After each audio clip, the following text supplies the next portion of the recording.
We've all been through craziness. And I mean, as much as I learned from 2020, I'm ready for 2020 to straight go to hell and bring on 2021.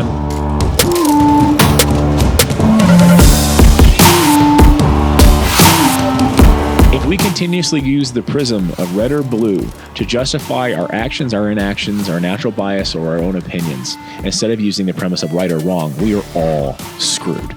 Welcome to the Now or Never podcast, all things entrepreneurship. People who just take life and kick it square in the ass. I'm Tim Rexius, your host. This is my special guest, Brad Engelke.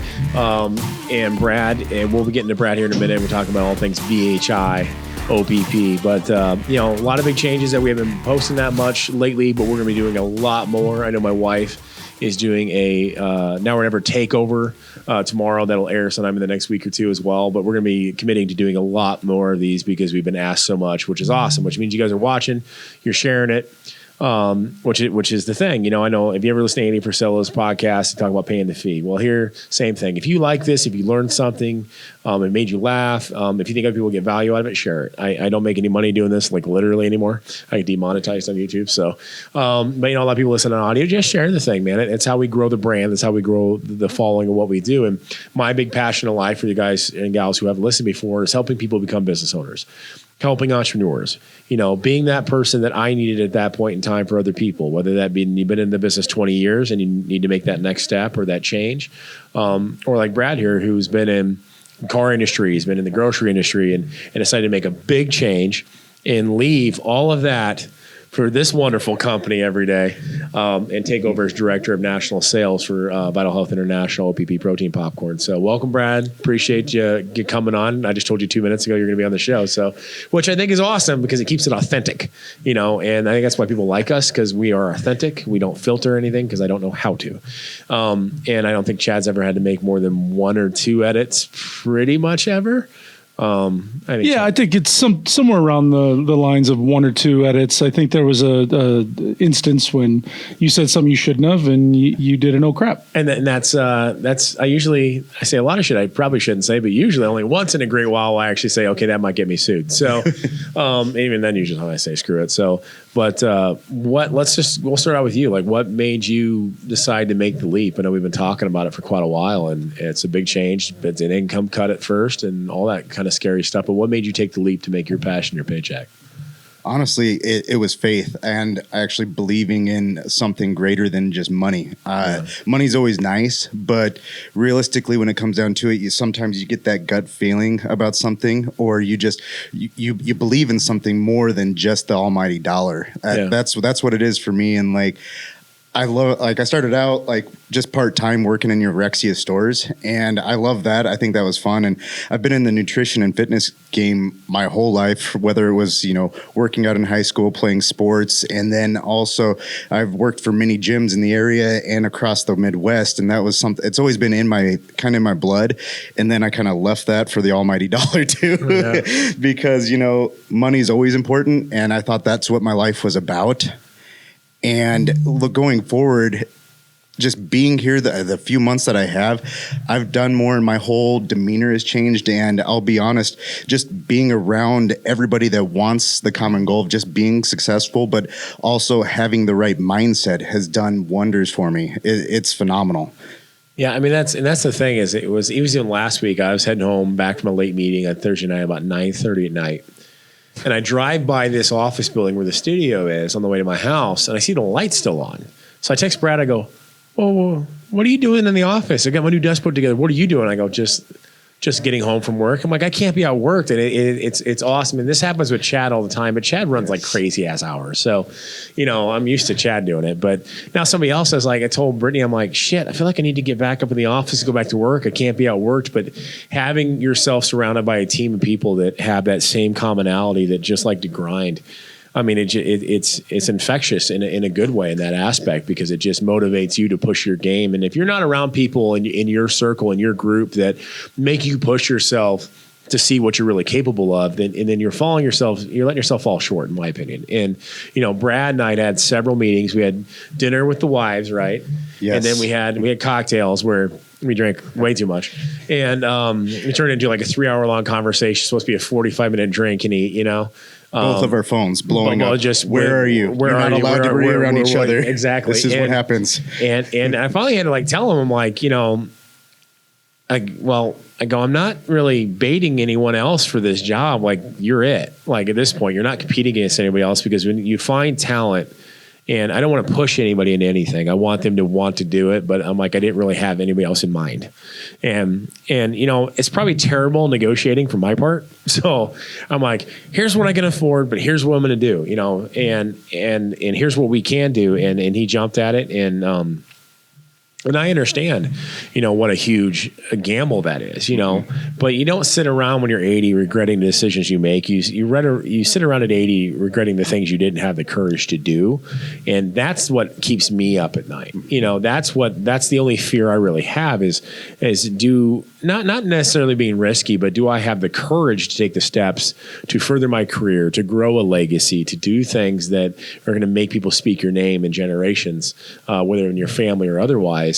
Or did I just play it safe? And no offense, but playing it safe doesn't. You can still get hit by a bus tomorrow, so it doesn't really matter. And yeah, money does fix a lot of things. I'm not gonna lie, money fixes a lot of problems, but it's not the be all end all. You know, I've seen a lot of people who are very wealthy who are absolutely fucking miserable in their lives, and it's only given them the affluent capability to get into really bad habits. You know, and I know people who don't make as much money but love what they do, are happier than shit. And happiness, I mean, yeah, you need money to pay the bills. You need money to be able to do things for your kids. You need money to be able to do certain things. But to a certain degree, it's like, are you happy doing it? And if you find a job, like I basically put no income limit on Brad. 0. Like, you know, he's get his salary, gets his commission, he's going to get his deferred compensation agreement, have some stock ownership, those kind of things. I put no limit on it. And my attorneys were like, don't you want to put a limit on it? I go, no, I don't want to work with people that have limitations in their mind, because that puts limitations in my mind. And for me, it's just an unhealthy environment for me to be around a place that has limits. And I just don't like it. Now, I did make promises to my spouse that I wouldn't start any new companies. So, which is good, because I love the process. I'm a serial entrepreneur. I just can't help. I love the startup. I love the whole beginning. I love all of it, the conceptualizing, you know, bringing, you know, theory down to applicability. The whole thing just excites the shit out of me, which is now why I help coach people in it all the time. And I do it for free. By the way, if you want that kind of system and you want to come in here, I'll break it all down for you. Just let me do it on camera. Just because I need more content. So anyways, but it's fun for me in that aspect. So now it's like, okay, here's our 3 main companies.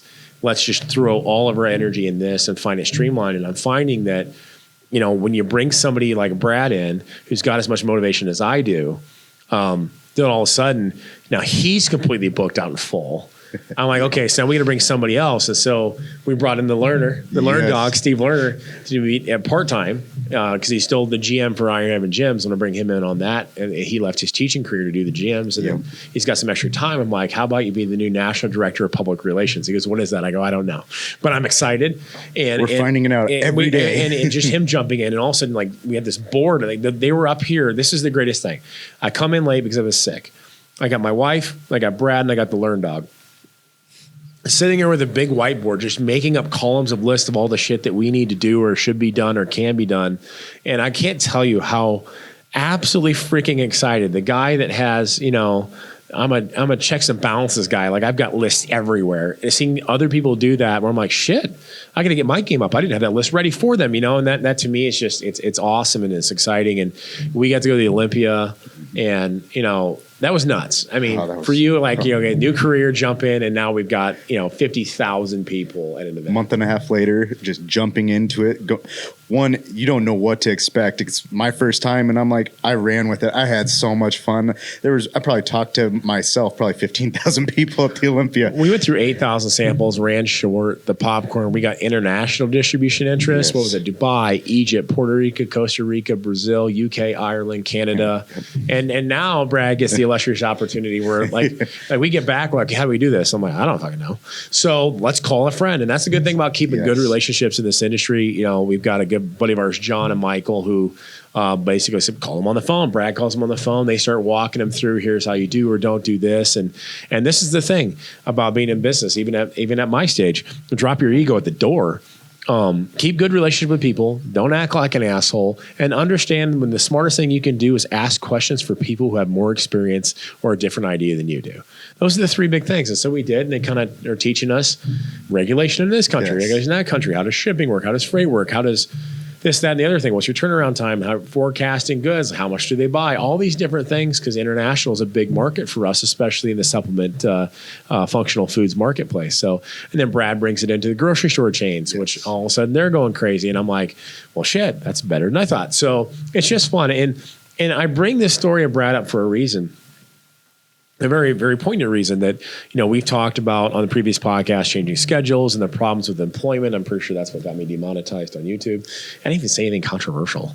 Maybe if I get big enough, they'll remonetize me. But it's besides the point. I'm going to say the message needs to be sent. It needs to be said is I've never in my 20-some years in business, my 12 years in doing in retail specifically, the last decade plus, seen this much problem with part-time employment.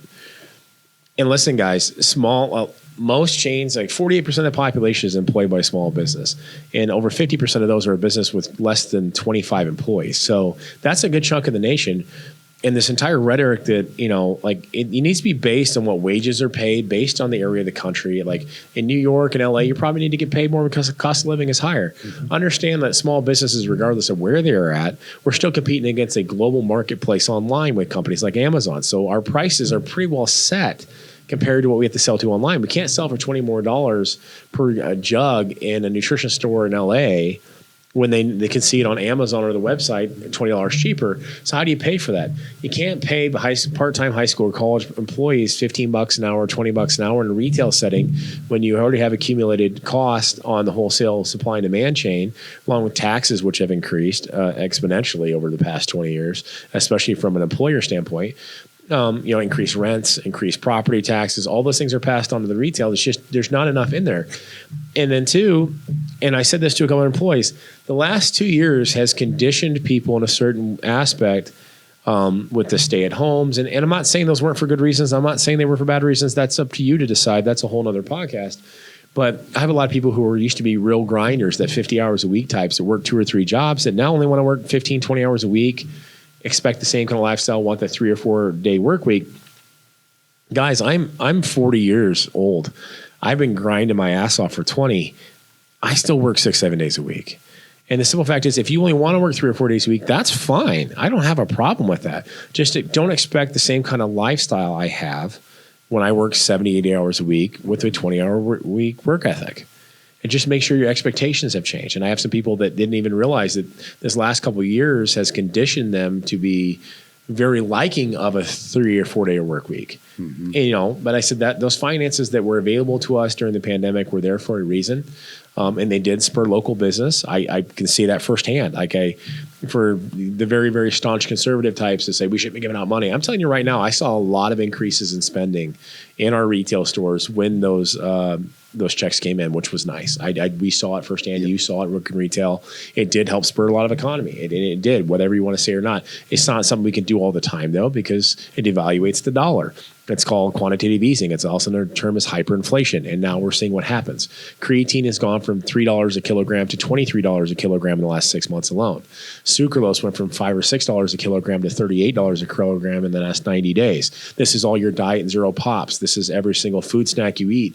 This is every protein drug, every pre-workout, every amino. Like these things are all coming up. This is what happens when you print too much money. So there's a cause and consequence. The whole point is that it's just changed. And so what we did at Rexius is it got so bad that I was getting 5 or 6 shifts drops a week from people who used to be really solid for me. Now, some of them, it's because their other careers took off because they're real grinders. And I applaud them for that. Yeah, the other half of them just don't want to work anymore. And it really is like they got very used to getting a check and not having to work as much, which I understand that. I don't blame people for understanding the math of it. I really don't. But I think it has really conditioned people in a way that they didn't realize mentally. And for the people still grinding and getting tired, and I understand you're putting a lot of work in, and you're seeing other people who maybe is not, keep grinding. Trust me, like right now, I'm taking this entire time as an opportunity. Every other business is on idle. We've talked about this. Yes. And we are pedal to the metal, accelerator down to the floor.